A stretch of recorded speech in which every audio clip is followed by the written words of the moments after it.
let's go to the Elie Joachim. We'll come back to you, Maurice. Thank you to make speak after Maurice. It's very easy. You know, Thank you very much, Roger. the, Very nice of him. Thank you. the movie industry is supposed to be largely in the Jewish hands. American movie was. Well, I don't think so in France. In No, France, no. it's different. Not But only. we had in America there was Cecil B. DeMille. We have Woody Allen. We have Spielberg. Yes, and even the Warner Brothers In said Israel, movie business is a Jewish business. in Israel, there is a flamboyant movie production. Unfortunately, very often, the movies are not good propaganda for Israel. They very often are propaganda for the Palestinians. Yes. I In see what you France, mean. there is less Jewish filmmakers, but you are one of the most prominent among them. What do you think that you can do to Well- try and improve this? Yes, we the try. image? We try to do something. Arcadie is shooting Ilan Halimi affair, and I did O Jerusalem, and a lot of our actors and directors are trying to do something about to bring a different image of Israel. But I think I just want to add something about what just say Maurice. He talk about the way Israel communicate. I want to talk about what happened right now in France. I'm not going to speak about Europe because it's not my business. I don't know Europe enough to talk about it. What happened in France is very, very dangerous right now. A wave is coming. I don't know if this wave is coming from the right or from the left, I mean politically, but something is happening. We live since 2 years in a climax with terrible.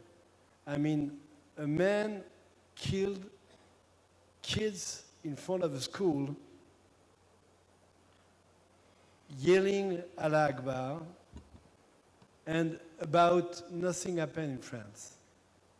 Of course. On the contrary. No, I mean, of course, yes, on the contrary. Of course, people talk about it. But 10 years ago, when we have Carpentras, the cemetery, I don't know if you remember, we had 1 million people in the street. That's 25 years? Oh my God. Are you sure? Okay. I was there 25 years ago in Carpentras. I was, you know, and that means something.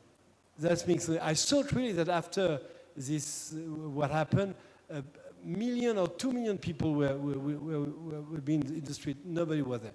What does that mean? That means that, in fact, the work we did, all the people who doesn't like Israel is now working. It works. What Leila Shahid did in the last 20 years is now working. What some lobby community who are working against Israel is now working. I remember this was 10 years ago, I did a TV show with Leila Shahid and had an argument with her. And at the relaunch, she came and kissed me because I demonstrated to her that she did a wonderful works against the image of Israel in France. And she was very happy with that. And I also demonstrated that never Palestinian give a hand to a prime minister in Israel. Instead, all the prime minister, Israeli prime minister, went to Arafat to try to having the peace. But now we have a big problem in France. We have a problem in France, and I think it's also in Europe. That means not only the image of Israel is bad, not only the image of the Jewish people are bad. People are becoming aggressive. And it's an emergency for the Israeli state to do something and to work about that. It's like, you know, it's like, it's a goal which, for me, also important that to protect the borderline of Israel, because it's another way to protect the borderline of Israel. We have to work on it all together. We have to work on it hardly, because it's time now, but in a couple of years, I'm afraid that it will be not time anymore. Thank you.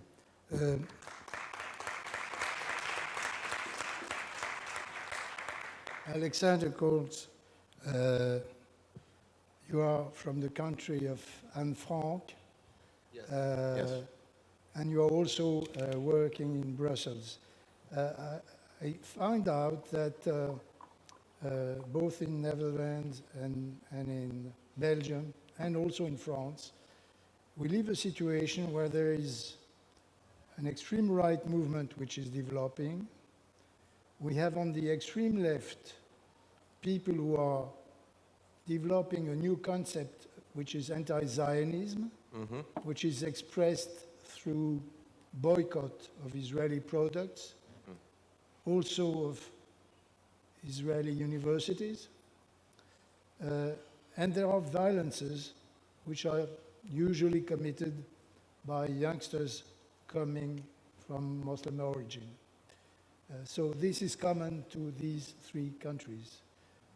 What do you think can be done, especially when the European Commission seems to be also working against the State of Israel with the Foreign Commissioner, Mrs. Ashton, who is extremely tough on this subject?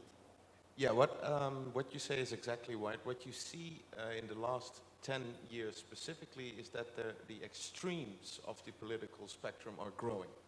So for many years in Western Europe, at least particularly in Western Europe, what you see is that the ruling class have been deciding what the debate is and what the political consequences of that debate should be. Now, a combination of factors made that the working class, if you like, that didn't feel overly represented by the traditional class, has been living with problems in the suburbs where they live, in the big cities, sometimes on the countryside, problem to do with crime, problem to do with unemployment, problem to do with a rapidly changing, globalizing world, which they couldn't grasp onto. Now, some people stepped into that vacuum, if you like, for voters that were fed up with the ruling class. You saw, turnout on voting declining rapidly because people didn't believe. A very popular phrase back then was, why should I vote? It doesn't make a difference. They do whatever they like anyway. That's where you see parties like Front National in France. You have parties in Belgium that focus on, you had Vlaams Belang, you had, which was a very right-wing, almost extremist party. You have Geert Wilders in Holland. But you see that movement throughout Europe. So not only on a national, but also on a European level, people want change, people want to be taken seriously, people want that their problems are being solved, and preferably right now. Now the answer to that by the political class is very difficult to give. So the traditional center-left, center-right, center parties is very difficult to give because they were rooted in convictions and in, let's say, issues and positions that are not longer there per se. If you look at the Social Democrats, they were representing the working class, but the working class has become the middle class, at least in Western Europe, for a big part. So that traditional voters, they lost along the way. Now, so on a national level, what you see is that in order to survive as a traditional political party, you have to steal some of the popularity from the extreme parties. Which means either it's on the left, where people say we're fed up with globalization, we're fed up with banks, we're also fed up with the West being guided by Europe, always protecting Israel as being the perpetrator of evil, to exaggerate a little bit, against the Palestinians, who are the victims, as was said before. So if you're on the right wing, you're trying to get some of the populistic voters, so you have to become a little bit more extreme yourself. And on the left wing, the same. So you see that people that were normally more center-oriented and were more for a balanced approach of the Middle East now either turn towards being more pro-Palestinian, if you like, and only a few become more pro-Israeli. But we're losing ground there. Now you can abstract that to Europe as well. You have the outer sphere of Europe, where you have the people, you have the member states, and you have the inner sphere of Europe, which is the Parliament and the Commission. There is a huge gap between the ambitions of the inner sphere, the Parliament and the Commission, that want to have a federal Europe, that want to have one European government, that want to have one European financial regulation, one European, and the big outer shell of the people say we want to have less Europe, we want more to say ourselves. Now, so also that same mechanism where you can see more extremes, you can always predict that in May 2014, when there are European elections, the anti-European parties, which are both on the right and on the left, will gain hugely because people are fed up with Europe. So again, you see the same mechanism there, where the inner circle, both the Parliament and the Commission, are looking to steal some of those popular arguments. And when it comes to Israel then, you see that I fully agree with Mr. Levy that the communication By is... the way, everybody has a right to interrupt the speaker. Of course, yeah. I'll keep it short so I won't be interrupted. No, but what you see is that MEPs, for example, want to be more known and more popular within their own countries because there's an election coming up in May. And let's say the lobby, Brussels is all about lobbying. Who influences who?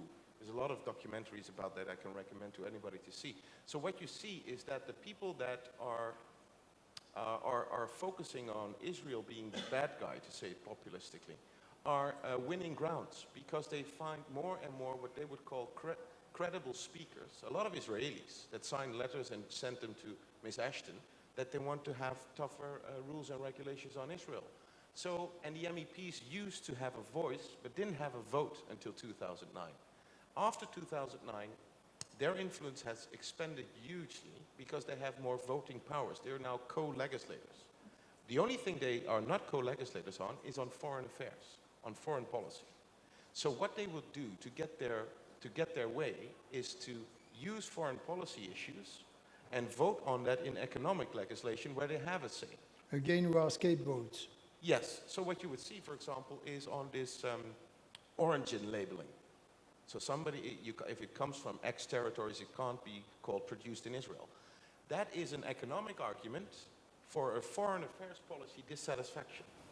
The same you would see with now investment in zones behind the green line or whatever you want to call it. This was used to be a tactic only used by China. If you had a political situation with China, they would cut you off economically, immediately. That system is now slowly but steadily growing inside to the European institutions because they don't have a strong voice on foreign policy, and they're misusing that. Now the problem is they are being supported by the public opinion. Like was just said, that a lot of people are biased when it comes to Israel-Palestine. So the challenge for Israel is, and all its allies and friends, which thank God are quite a lot still in the world, is to use the same methodology to shift the public opinion more to a balanced debate. And I would agree with anybody who would say that we have not too much time for that. So I would recommend that there was a more balanced, a realistic voice concerning Israel's interest and a balance out of the conflict as is. Because, and that will be my last remark, because on a business-to-business level, things are going quite well. The Vice President Tajani was just here with a delegation of over 65 companies and employer organizations. They have signed treaties on SMEs, on navigation systems. So I mean, there is on a business-to-business level, things are going quite all right. But on a foreign policy / economic, geopolitical policy, Israel is losing the debate in the public eye. And that is something we need to balance out, I would say.